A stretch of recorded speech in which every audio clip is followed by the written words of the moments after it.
Sir नमस्कार। सत साहेब। Sir क्या नाम है आपका? केशव मैनाली। केशव जी कहाँ से आए हैं आप? मैं नेपाल से आया हूँ। सर संत रामपाल जी महाराज से नाम दीक्षा कब लिया आपने? हमने 1912 और मई महीने में ली। केशव जी एक बात बताइए, संत रामपाल जी महाराज से नाम दीक्षा लेने से पहले आप क्या भक्ति करते थे? मैं वही जो ब्रह्मा विष्णु महेश की साधना, तीर्थ जाना आना, पूजा पाठ करना, यही सब किया करता था, लेकिन मेरी थोड़ी सी अलग है। क्या नेपाल में भी ब्रह्मा विष्णु महेश की पूजा करते हैं? वहाँ तो पशुपतिनाथ तो सबसे बड़े देवी देवता माने जाते हैं और बहुत वहाँ देवी देवता टेम्पल वो जब कैपिटल ऑफ टेम्पल कहा जाता है काठमांडू को। केशव जी क्या करते हैं आप? मैं राजनीति करता था और पार्लियामेंट का मेंबर रह चुका 4 साल तक मैं। सर एक बात बताइए, आप नेपाल में रहते हैं तो फिर इतनी दूर हिंदुस्तान में हरियाणा में संत रामपाल जी महाराज से नाम दीक्षा क्यों ली? बस इसकी थोड़ी कहानी आप मैं बताना चाहता हूँ। और मैं था पार्लियामेंट का मेंबर और मैं बहुत रोग से डिजीज से बहुत दुखी था मैं। मुझे ब्रोंकाइटिस क्रोनिक लगी हुई थी। मुझे 24 साल से पाइल्स थी और पाइल्स में 4000 महीने का दवा मैं पीता था। और आपको ये ब्रोंकाइटिस से तो ऐसा लगता था कि हर मिनट में कफ आता था और हाथ में फिकदानी लेकर मैं चलता था। होते होते ऐसी मुसीबत आ गए कि सरकार ने कहा तुझे बाहर भेजूंगा, क्योंकि सरकार को तो दवा करानी है एमपी लोगों को। तब वहाँ एक डॉक्टर का बोर्ड है, उसने मुझे सिफारिश नहीं किया। उसने कहा कि ये लाइलाज है, मैं इसको सिफारिश नहीं करूँगा। ऐसे ही मेरी जो बीवी थी उसको भी आपको हड्डी घिसने की रोग और ये जल बिंदु जो कहते हैं, एक मोतिया बिंदु होता है उसका ऑपरेशन होता है, जल बिंदु का ऑपरेशन नहीं होता और वो लाइलाज है, दुनिया में नहीं होती। उसको कह दिया 2 महीने में तुम अंधी हो जाओगी। और हम लोग दोनों जब लाइलाज हो गए तो हम लोग बहुत चिंता मग्न बैठे थे। ऐसे ही एक संत रामपाल जी महाराज के शिष्य आए और हमने सारी पीड़ा बता दी। तो उन्होंने कहा कि आप जाओ हिसार, वहाँ एक संत बैठे हैं, उनकी एक आशीर्वाद से दुनिया का बीमारी ठीक हुआ, तुम भी ठीक करा लो। हम कल ही होकर यहाँ वहाँ से रामपाल की शरण में आए हैं। केशव जी आप मेंबर ऑफ पार्लियामेंट रहे हैं नेपाल में, रसूख भी आपके बड़े बड़े लोगों से रहे होंगे। क्या सर संत रामपाल जी महाराज से नाम दीक्षा लेने से पहले क्या आप किसी साधु या संत के संपर्क में भी रहे हैं? वो तो मत पूछिए। मैंने किस साधु को नहीं दिखाया, किस संत को नहीं दिखाया, किस डॉक्टर को नहीं दिखाया, किस मंदिर में जाके मन्नत नहीं मांगी, लेकिन पूरा वो आपको बेकार हो गया। और मुझे ये क्या है, मैं वो बन चुका था, हम परमात्मा को नहीं, नास्तिक बन चुके थे। बात क्या थी कि मेरे पिता और माता वैष्णव थे, दिन रात पूजा करते रहते थे, लेकिन दुर्भाग्य क्या हुआ कि मेरी माँ को पैरालिसिस हो गया और मर गई। मेरे पिताजी छत से गिरकर मर गए। तब मुझे लगा कोई देवी देवता कुछ नहीं कर सकते, इसलिए इनके पीछे लगना बेकार है। पशुपति सबसे बड़ा हमारा मंदिर है, उसमें लोग जाते थे, हमारी बीवी जाती थी, मैं बाहर बैठ के मैं जूता देखता था।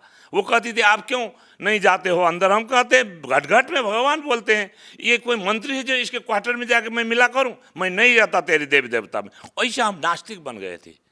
केशव जी आप पार्लियामेंट मेंबर कब से कब तक रहे हैं? हम 4 साल रहे। और वो 4 साल में आपको बता दूं मैं, हम यहाँ 12 में आए, 2008 से 12 तक रहे। और वहाँ हम अपने पार्टी के हम नेता भी थे, मेंबर भी थे, और हमारे पार्टी से हम अकेले थे और सारा सुख सुविधा हमें मिली थी। लेकिन इस रोग डिजीज के कारण मैं अपहेलित हो गया था। हमारा काम था पब्लिक से रिलेशन करना, लेकिन मुंह में हाथ रखे बिना, रुमाल रखे मैं नहीं बोल पाता। तो थोड़ी देर मुझे बोलने के बाद लोग मुझसे घृणा करते थे, कैसा ये डर्टी है, ऐसा हमको होता था। इतने हमें ग्लानि होती थी कि हमको लगता था कि मैं आत्महत्या कर लूँ। सर हम आपसे एक बात जानना चाहते हैं कि आपने बताया कि आप ब्रह्मा विष्णु महेश की पूजा करते रहे हैं, पशुपतिनाथ मंदिर नेपाल में है, वहाँ पर भी आप गए हैं और बहुत सारे साधु संतों के संपर्क में आप रहे हैं, जैसा कि आपने बताया। डॉक्टरों के पास भी गए हैं आप अपनी बीमारी का इलाज करवाने के लिए। यहाँ तक कि नेपाल सरकार ने भी आपको अमेरिका इलाज करवाने के लिए भेजना चाहा, लेकिन लाइलाज बीमारी होने के कारण आपकी सिफारिश नहीं हो पाई। सर इतनी सारी जगह जाने के बाद आपने संत रामपाल जी महाराज से नाम दीक्षा ली। जो आपका भरोसा था संत रामपाल जी महाराज पर आपकी बीमारी ठीक होने का, क्या वो बीमारियां आपकी ठीक हुई? वही बात मैं आपसे कहना चाहता हूँ कि मैं मुझे तो ऐसी सब साधु संत से उब चुके थे, उनकी बातों से मुझे उब चुके थे और किसी पर मेरा भरोसा नहीं था। फिर भी मैं वहाँ से विश्वास करके तो नहीं आया, देख लेंगे बोल कर देखने आया एक सिर्फ। उस समय तो मुझे वो नहीं था परमात्मा के ऊपर, संत रामपाल जी के ऊपर। आए हम वहाँ 3 दिन तक हम डिस्कस करते रहे, महेंद्र जी बैठे थे शंका समाधान में। 3 दिन तक उनसे होते होते उन्होंने लास्ट में कहा, मैनाली तुम चले जाओ, जब मरने लगोगे तुम कहोगे सब कुछ करूँगा और तो उसके बाद तुझे नाम दी जाएगी और तुम आशीर्वाद मिलेगा, अभी जाओ। तब मुझे लगा हाँ बाप रे ये तो है, जब मरने लगेगा लोग तो कहेगा ही, कुछ भी करेगा। तब हमने आपको जाके नाम लिया और हमारे पत्नी को भी, बीवी को भी नाम लेने के लिए बोला। और जब नाम लेने हम गए और आशीर्वाद के लाइन में बैठे तो परमात्मा वहाँ आए, संत रामपाल जी महाराज आए। आते ही हमने उनसे 2 मिनट रुक के अपनी बात कही तो हंसे और सर पर हाथ रखकर बोले, बेटा सब कुछ ठीक हो जाएगा। उतना कहते ही मुझे ऐसा लगा कि जैसे आग में पानी डाला गया हो, इतनी शांति हुई। तो हमें लगा ये संत के, ये रामपाल जी के अंदर ज़रूर कुछ है। और उसके बाद मैं वहाँ से लेके बाहर आया और आते ही देखिए चमत्कार। और मुझे वो गर्मी का महीना था, मुझे एकदम बाथरूम जाने की इच्छा हुई। बाथरूम गए तो इतनी सी आपको ब्लड हमें गिर गई। हमको लगा आज तो यही मरना ही था, मरने आए यहाँ। तब उसके बाद रात को सोने के बाद आपको रात में खांसी, तो आपको हर मिनट में होने वाला खांसी 80% ठीक हुआ। और कल सुबह हम चल दिए। और आपको मैं बता दूं कि जी उस दिन एक पैखाना में इतना ब्लड गिरा, उसके दिन से आज तक वो पाइल्स कहाँ गया पता नहीं, उसके बाद से वो खांसी कहाँ गई पता नहीं। मैं आश्चर्य मानता हूँ कि परमात्मा है तो इनको परमात्मा कहा जाएगा। और हम क्या 4 महीने में तो हमने सतनाम ले लिया। उसके बाद परमात्मा की चरण सेवा में गए तो उन्होंने कहा, बेटा ये राजनीति दलदल से निकल जाओ, तुम बहुत बड़ा दलदल में फंसे हो। हमने कान पकड़ लिए उसी समय और कहा, परमात्मा आज से मैं संन्यास ले लेता हूँ। और उस समय से मैंने संन्यास लिया, पार्टी दूसरे को जिम्मे लगा दी। केशव जी, चूँकि अब तक ये माना जा रहा था कि संत रामपाल जी महाराज से जो लोग जुड़े हुए हैं वो मिडिल क्लास के हैं, और कहीं ना कहीं मीडिया में ये भी बातें उठती रहती है कि एक अंधभक्ति के तहत बाबाओं के पीछे लोग लगे हुए हैं। आप अपने आप में उन लोगों के लिए एक माकूल जवाब हैं कि आप एक राजनीतिक पार्टी से बिलोंग करते हैं, राजनीतिक व्यक्ति हैं आप, और साथ में आप पार्लियामेंट मेंबर भी रहे हैं नेपाल के। सर, आपको इस तरह से बरगलाया नहीं जा सकता, लोग अच्छी तरीके से जानते हैं। और आपका इतना विश्वास संत रामपाल जी महाराज में है जिसका अंदाज़ा लोग खुद लगा सकते हैं। सवाल सर यहाँ पर यह है कि क्या आज के दौर में ये माना जा सकता है कि किसी संत के आशीर्वाद लेने से भयंकर से भयंकर बीमारियां ठीक हो सकती है, या किसी संत के नाम मंत्रों में इतनी शक्ति है कि जैसा कि आपने बताया कि एक लाइलाज बीमारी भी ठीक हो सकती है? बिल्कुल।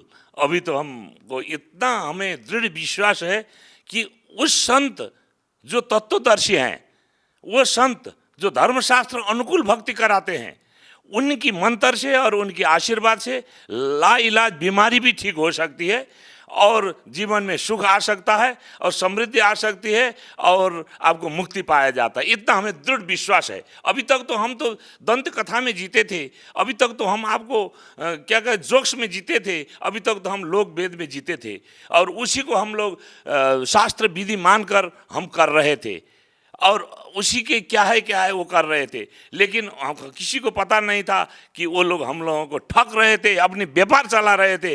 हमारे उनका कोई चिंता नहीं थी। अभी हमको पता चला, हमने देखा शास्त्र कौन संत तत्वदर्शी संत है।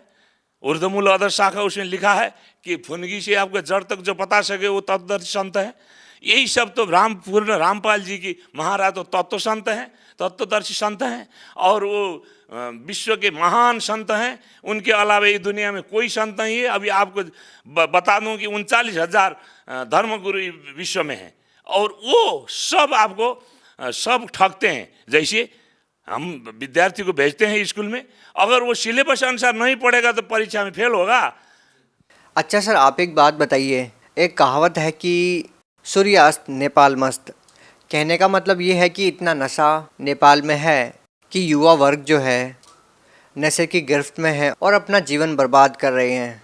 संत रामपाल जी महाराज के बारे में हिंदुस्तान में ये बात तेज़ी से फैल रही है कि जो संत रामपाल जी महाराज से नाम दीक्षा ले लेता है उनका नशा छूट जाता है। सर आपका क्या अनुभव है इस बात को लेकर के? मुझे बिल्कुल ये अनुभव है कि अगर संत रामपाल जी महाराज की शरण में आ जाएं तो उनकी नशा पूरे की पूरी छूट जाती है। नेपाल में बहुत नशेड़ी लोग हैं, वहाँ मांस और शराब के बिना कोई होटल नहीं चलती, वहाँ खाए बिना लोग बैठ जी नहीं पाते हैं। आपने कहा सूर्यास्त तो नेपाल मस्त वो होता है, लेकिन हमें क्या लगा क्यों रामपाल जी के शरण में आने पर लोग नशा छोड़ते हैं। आदमी दो चीज़ों से जीते हैं, एक भक्ति से और भय से।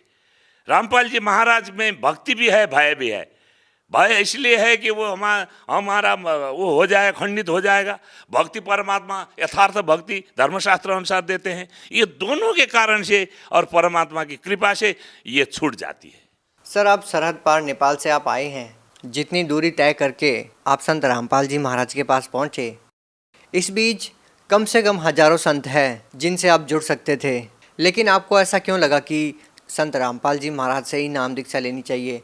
हमने तो सबको आज टेस्ट कर दिया।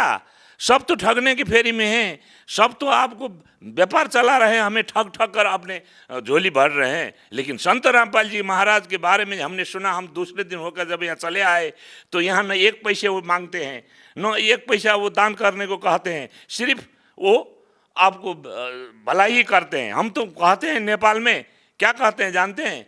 तुम्हारा लेवता है हमारा देवता है। सर आप कोई पहले नशा करते थे? जी मैं तो क्या, राजनीति होने के चलते मैं शराब पीता था, गांजा पीता था, क्या कहते हैं चरस पीता। हम क्या नहीं पीते थे, क्या नहीं करते थे, लेकिन इसी के चलते तो ब्रोंकाइटिस हुई मुझे। कैसे छूटे सर जो आप वैशन करते थे? जी जिस दिन से मैंने संत रामपाल जी महाराज से मैंने दीक्षा ली, उसी दिन से मुझे शराब, गांजा, भांग, आपको ये चरस और सारी चीज़ मेरे छुट्टी। अब तो उस दिन से क्या लगता है, क्या परमात्मा की कृपा है। कोई दूसरा पीता भी है तो मुझे लगता है कि क्या कर रहा है। कोई सिगरेट भी निकालता है, मुझे घृणा होती है। कोई मांस भी आगो लेके आता है तो मुझे घृणा होती है। हम तो ऐसे मांस खाने वाले आदमी हैं भगत जी कि हमको लगता था कि मांस तो हम मरते वक्त भी काखी में लेके चले जाएंगे, ऐसा था हमारा मांस। घर में जब झगड़ा होता था तो इसीलिए घर में बीवी से झगड़ा होता, हमारा इतनी आमदनी है तो मांस क्यों नहीं लाती हो।